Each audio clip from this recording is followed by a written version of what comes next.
Welcome to the Ocular, my private study. We can speak here without fear of being overheard. I have much to explain, but the truths which I must touch upon in doing so would cause only distress and confusion to the people of this world. Pray keep that in mind. Now, I am sure you are desperate to know the fate of your fellow Scions. To put it simply, they are here in the First.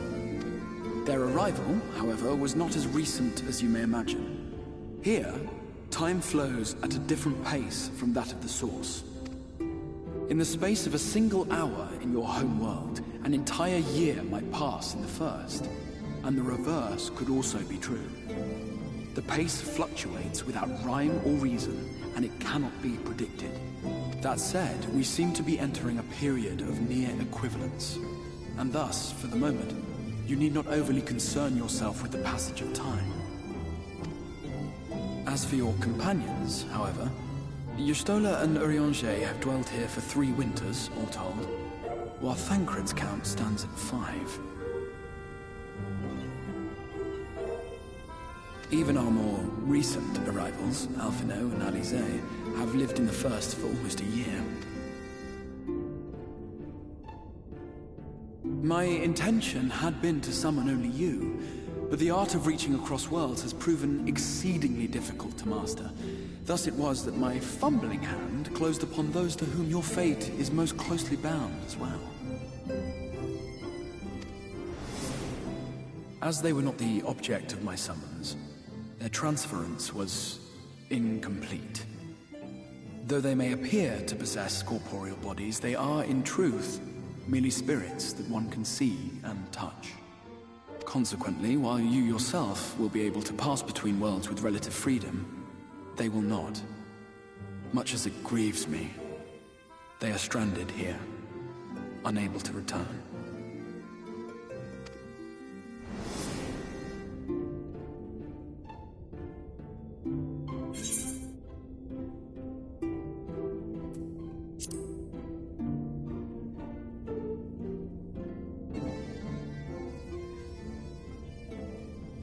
We spent every waking hour searching for a way to reverse the summoning. In the beginning, at least. As you may have surmised, however, our efforts met with little success. And then we all but abandoned the endeavor once Urianger shared with us the vision he had witnessed during his journey. In that chaotic no-man's land between realms, time and space warp and blend in unexpected ways. What Urianger? In his vision of tomorrow, the First was rejoined with the Source. This collision of worlds brought about the 8th umbral calamity and the deaths of countless multitudes.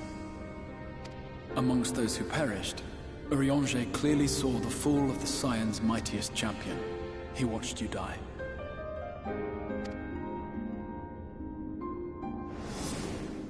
And thus did the Scions embrace their exile, and began searching this world for a means to forestall the coming catastrophe in yours. Their souls are stranded in the First, yes, but they have fought on, desperate to save their home and you from destruction. Nor have their efforts been in vain. For it was they who finally established that the elimination of the Sin Eaters will indeed serve to prevent the calamity.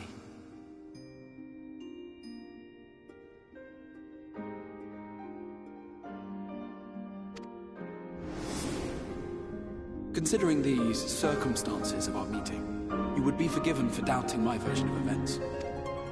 And so, before all else, I would suggest you track down your comrades and hear the tale from their lips.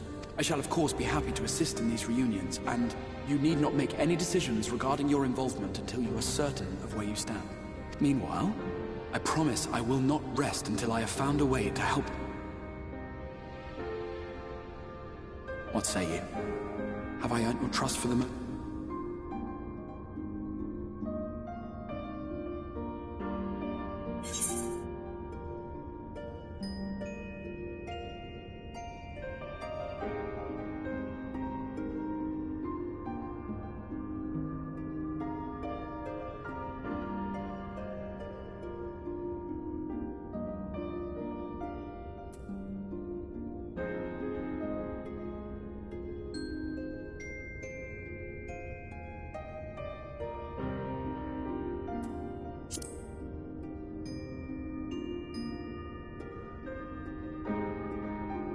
Excellent. You will not regret this. With that settled, we shall have to see about getting you ready for the road. Traveling across the rift has no doubt left you weary. I will arrange for a room where you might...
This is the Musica Universalis, the commercial heart of the Crystarium. What you might need to prepare for your journeys can be purchased here.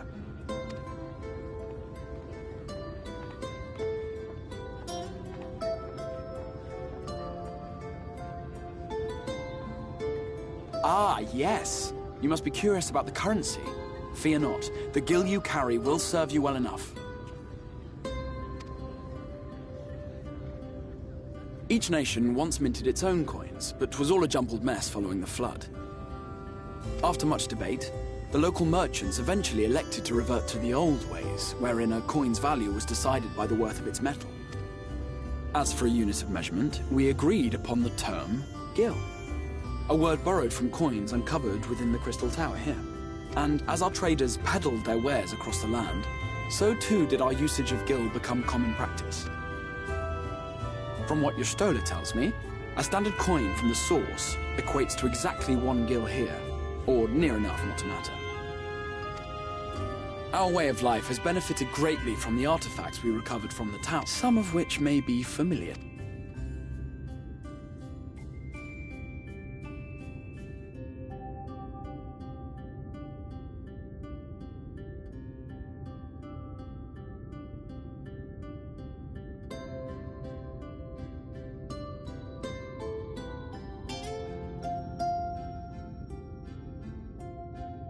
But I fear it would not be practical for us to provide everything to which you are accustomed. You shall need a means to access the commodities of your homeworld.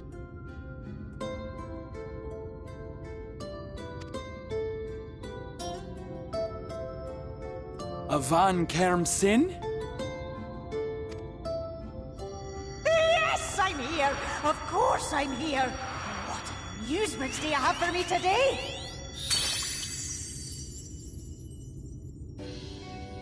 My dear Feo U, paragon of pixie kind. For you, I have the most vital task.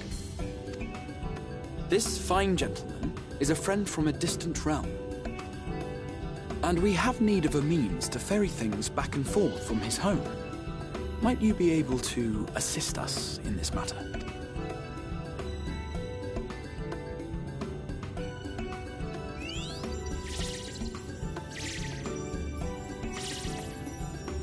You came from beyond, didn't you? From beyond the rift? How wonderfully exciting! What a brave and reckless and marvellous thing you did! You've the heart. After careful consideration, I have decided to grant you my assistance. Make a pact with me and... But answer me this, traveller. Did your garments come with you when you crossed over? Your teeth? Your nail?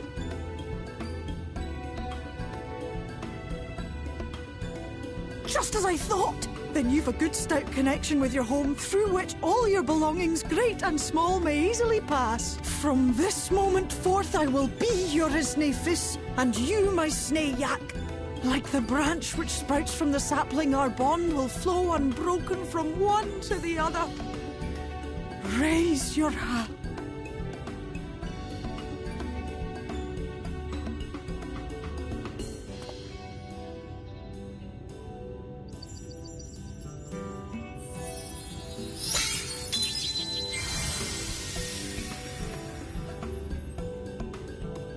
Tis done. We are bound now, dearest sapling. Come then. Make your request. Tell me your desire. I wish to visit this world of yours. Mayhap a message to your friends in the Source to inform them of your safe arrival.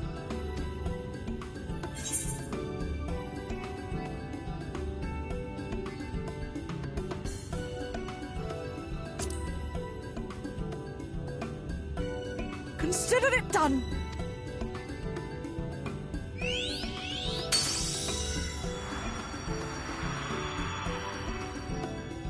As you heard, that was Feo Ul of the Pixies.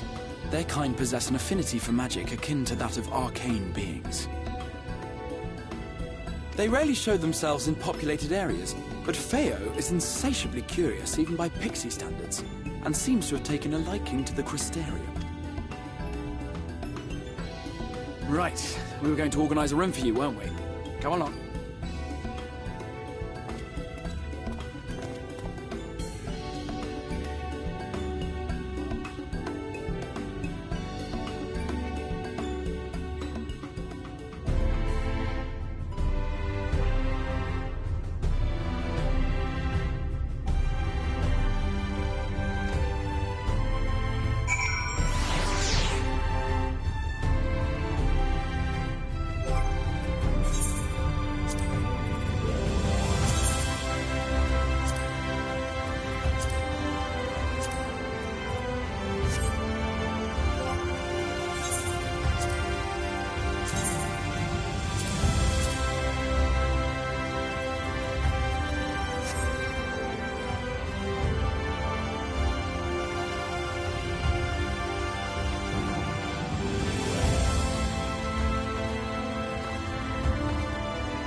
I know you.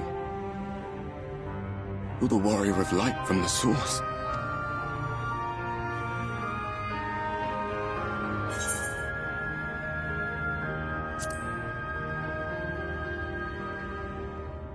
What? Did you just... You can hear me?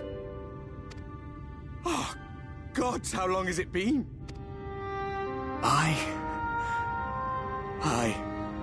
That was... My real name is Ardbert. I used an alias in the Source. A daft one, looking back.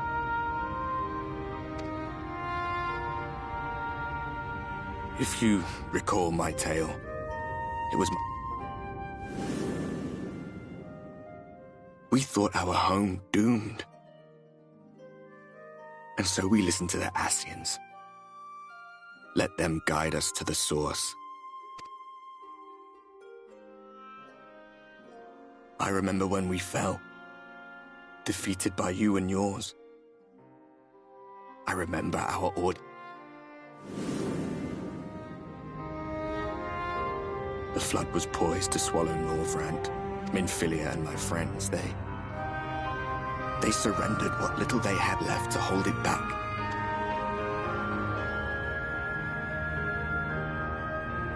Tell me, do you know the year? How much time has passed?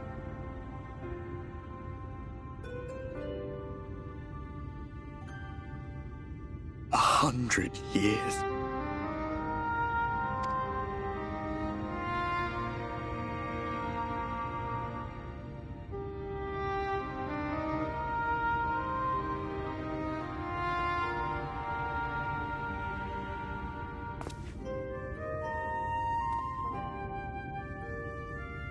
My hands find no purchase. My gestures catch no eye, and my pleas, be they whispered or screamed, I am a shade, cursed to do naught but drift.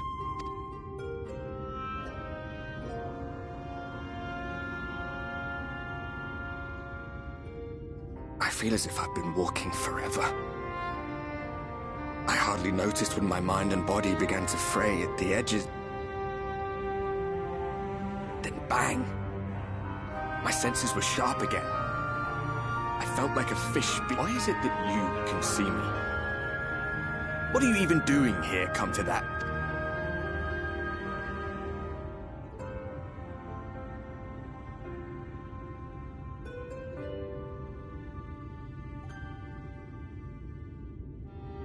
You were summoned to save the first.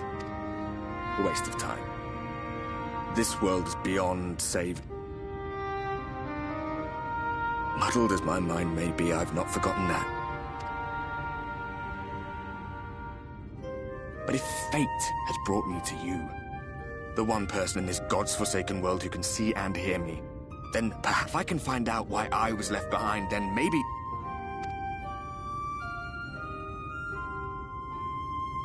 Well, I'll be watching, Warrior of Light.